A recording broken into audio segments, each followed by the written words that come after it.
And to be honest, through some of it, I am surprised I'm alive.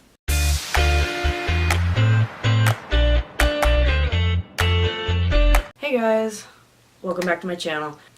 For today's video, I thought about talking about epilepsy and sharing some of my epilepsy stories. If these kind of things are a trigger for you, I advise you to move down the road. There's like some life-threatening stuff in here. I don't know what any of these types of seizures are called. I was not really educated growing up and of what type of seizures I do have. The only one that I know I have is absent seizures, and everything that I know I've done on my own research, and here's what I do know. The first thing is, I have a thing called generalized seizure disorder. What that means, I have not a clue. But from what I read, it's like the whole brain instead of one part. But I could be reading that wrong. Second thing is, I do know that I have absent seizures. And the third thing is that I know is that I forget things and I have to relearn things all the time. So I'm kind of like Bambi going through life, you know? What I don't know is what any of the other seizures are called. And this first story is probably going to be the biggest story of them all. And I think I do have a little PTSD when it comes to this particular story. And this is why. In 8th grade, okay, and I was in a special needs school. And in 8th grade, every Monday we would have to go swimming in this pool for part of gym. I don't know why, but that's just what happened. Every Monday. Couldn't get out of it. Even if you almost drown, you can't get out of it. Well, I was in the deep pool, or deep side of the pool, because I was trying to follow what the other kids were doing. And I was an okay swimmer. Like, I could keep my head above water or whatever.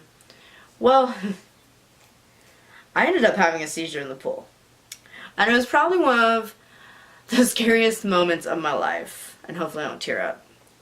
And the only part I could control was like my head. I fought like hell to survive. And it took a lot out of me to keep my head above water through a seizure. Now, all my seizures, except for absence, I am pretty much conscious of. And it's a scary situation to be conscious of it and not be able to control it, your body, you know? And at this particular moment in time, I am so glad that I was conscious, or I probably would have died. And I felt the waters fill my lungs. I thought I was going to die. I was going in and out of the water. Okay, well, keep in mind, the whole class was there watching me. Not a single folk jumped in to save me, you know. Not like I wasn't struggling or anything. And then this is what gets me, okay? And I'm not sure if the teachers knew I had epilepsy or not. It's not like a topic I talked a lot about. I don't remember my mom talking about it. I don't remember her telling all the professionals about it, or I probably would have known more about it. I'm not entirely sure. But the teacher kept telling me to duck. Bro, if I would have ducked, I would have drowned. Simple as that. I could not control anything. It wasn't a normal drowning, okay? It's not like I couldn't swim. It was because I couldn't control my body.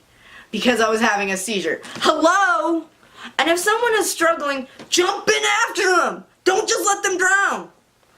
Okay. Past that part.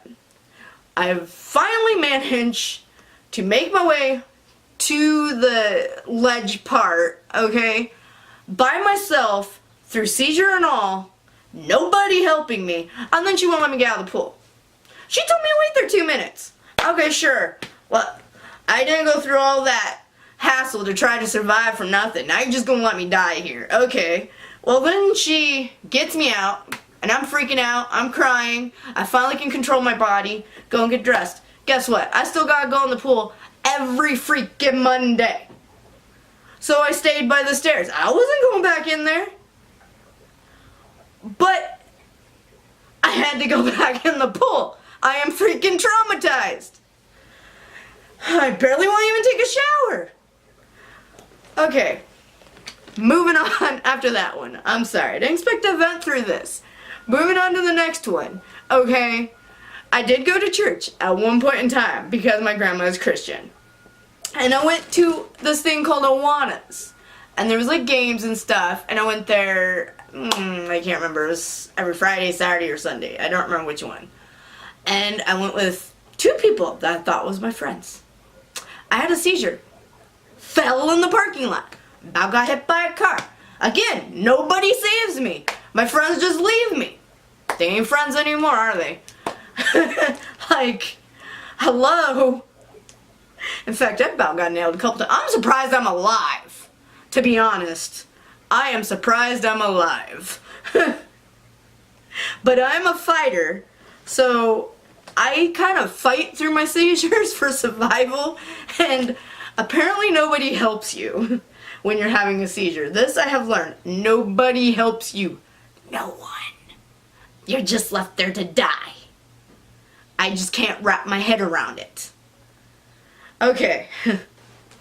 I don't know why all this time I'm doing a blank. Those last 2 put a rage in me, okay?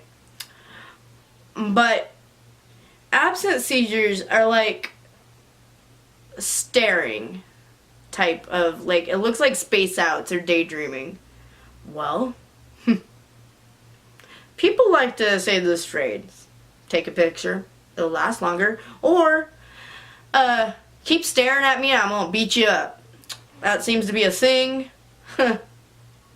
Because I look normal, nobody thinks anything of it. Teacher had told her I was having a seizure.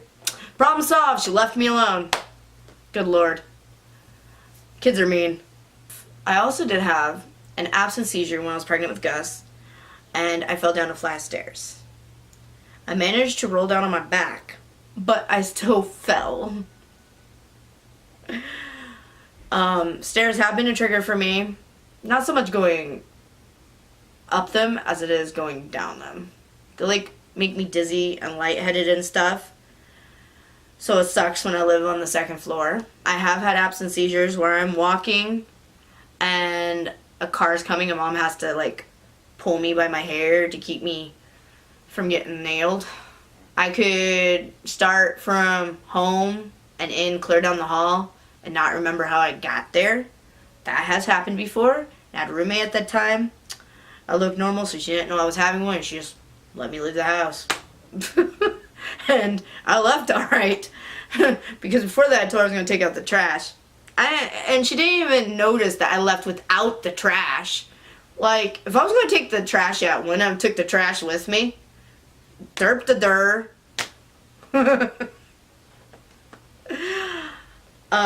Like, these are stories, if I don't laugh at, I'll cry. My dog did start sensing when I was having seizures, and he would lie next to me. He was my therapy dog, and he is cremated over there. And I can't wait to move and to make an altar dedicated to him. And, like, a piece of me died when he died. He's the only animal I was really that extremely attached to. And he didn't die a normal death. He did not. I actually forgot my name, my address, my age during a seizure. So if I'm having absent seizure and someone asks me my name, I can't remember.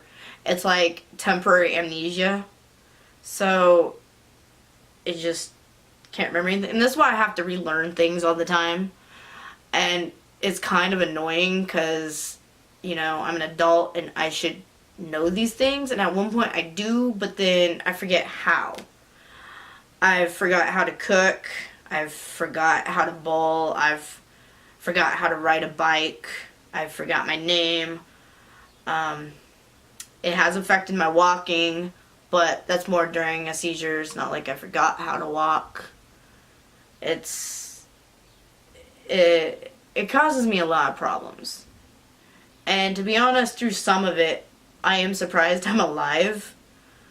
And through a lot of these scenarios, my parents have not been around me. a lot of my worst ones seems to happen when I'm not with them, even when I lived with them, like the one that happened in school. And then the other one at church, I was still a kid. In fact, these were around the same time frame because they weaned me off my meds. And they were probably like within 2-3 weeks of each other.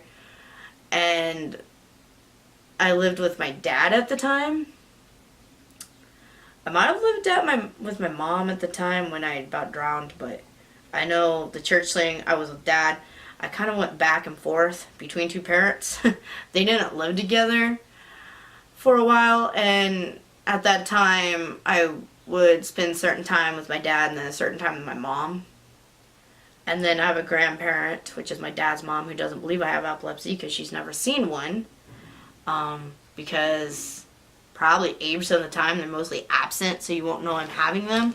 But I do have other types as well. I just don't know what they're called. And they have nearly killed me, whatever they are. Also, when my son was born, I did have a giant seizure. I had like this aurora feeling, which is usually, or not aura feeling, which is usually what you have before a seizure. Some people have it, some people don't. But I started to have them, but I can still like feel it in my bones. I just try to sit down through it. Well, I had to crawl to bed and my friend had to help me into bed.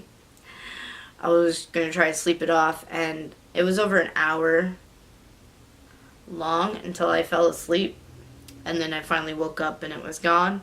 I wish there was more awareness on this, so I wouldn't get such ignorant and weird comments, or people would tell me that nothing's wrong with me, that I can work.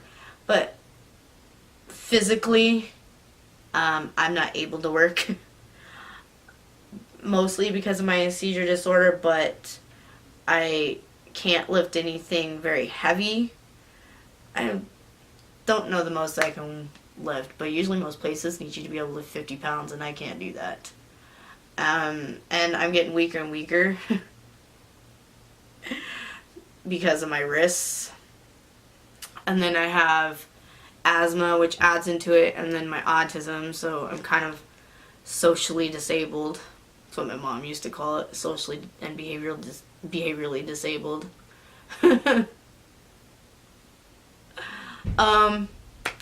I hope you like this video, and if you want me to do more of anything I can think of on epilepsy, or if you have any questions or suggestions of videos, just leave them in the comments below, and I will see what I can answer.